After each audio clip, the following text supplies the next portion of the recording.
সকালবেলায় ঘুম থেকে উঠে কিন্তু কোনো দিন সমান যায় না। কোনো দিনও খুব ভালো কাটে, কোনো দিনও আবার মোটামুটি কাটে, আবার কোনো দিনও চুপ করে বসেই থাকতে হয়। একটাও কাজ হয় না, যা যা সারাদিনে আশা করি। তা বলে কি কাজ করব না? তা বলে কি নতুন সকাল হবে না? নিশ্চয়ই হবে। জীবনে চলার পথে আমাদের অনেক ঘাত প্রতিঘাত সব কিছুই আসে, ওঠা পড়া সব কিছুই আসে। তা বলে এক জায়গায় থেমে থাকলে তো চলবে না। জীবনটা একদমই নদীর মতন প্রবাহমান, সবসময় সামনের দিকে এগিয়ে যেতে হবে। আমার পেছনে কি হলো, আমার পেছনে কে কী বলল, সেই দিকে যদি আমি তাকাতে যাই তাহলে কিন্তু আমি আর সামনের দিকে এগোতে পারবো না। যাই হোক, সকালবেলায় ঘুম থেকে উঠেছিলাম। ঘুম থেকে ওঠার পর আজকে আমার ক্লাস ছিল। মানে আমি যেখানে শিখি আমার স্যারের কাছে আমার ক্লাস ছিল। আমি ক্লাস করে বাজারে গেছিলাম। বাজার থেকে বাজার করে নিয়ে এসেছি, ২ রকম মাছ কিনে নিয়ে এসেছি, সবজি নিয়ে এসেছি। সব কিছু নিয়ে এসে বাড়িতে আমি সব কিছু গুছিয়ে রান্নার প্রস্তুতি করছিলাম।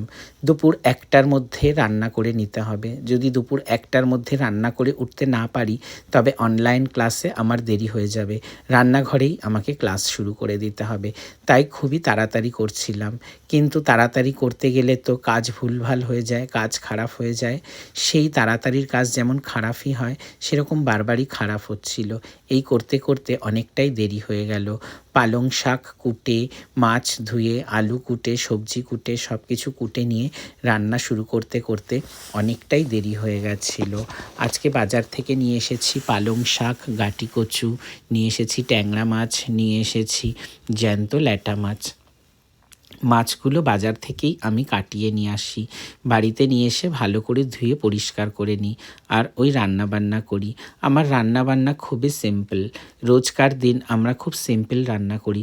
মাঝে সাঝে যেদিন চিকেন হয়, মাটন হয়, সেদিন একটু রিচ করি, আর না হলে কিন্তু আমরা ভীষণই হালকা পাতলা রান্না করি। মশলা ছাড়া যতটা পারি খাওয়ার চেষ্টা করি। আজকে পালং শাক দিয়ে, আলু দিয়ে আর ল্যাঠা মাছ দিয়ে মশলা ছাড়া ঝোল করেছিলাম। জিরে ফোড়ন আর কাঁচা লঙ্কা ফোড়ন দিয়ে মাছ ভেজে নিয়ে আর আলুটা ভেজে নিয়ে তার মধ্যে শাক দিয়ে সেদ্ধ করে নামিয়ে রেখেছিলাম। তারপরে কড়াইতে তেল গরম করে মাছটা ভাজা করে নিয়ে, মাছ ভাজা নামিয়ে রেখে তারপরে ওই তেলের সঙ্গে আরেকটু তেল মিশিয়ে ফোড়ন দিয়েছি, জিরে আর কাঁচা লঙ্কা। আর তারপরে কিন্তু আমি শাকটা ঢেলে দিয়ে পালং শাকের তরকারি করেছি। এই যে মশলা ছাড়া মাছ দিয়ে পালং শাকের এই তরকারিটা আমাদের বাড়িতে খেতে সবাই ভালোবাসে। তোমরা কিন্তু কখনো যে কোনো মাছ দিয়ে করে দেখবে, এই তরকারিটা খেতে ভীষণ ভালো লাগে।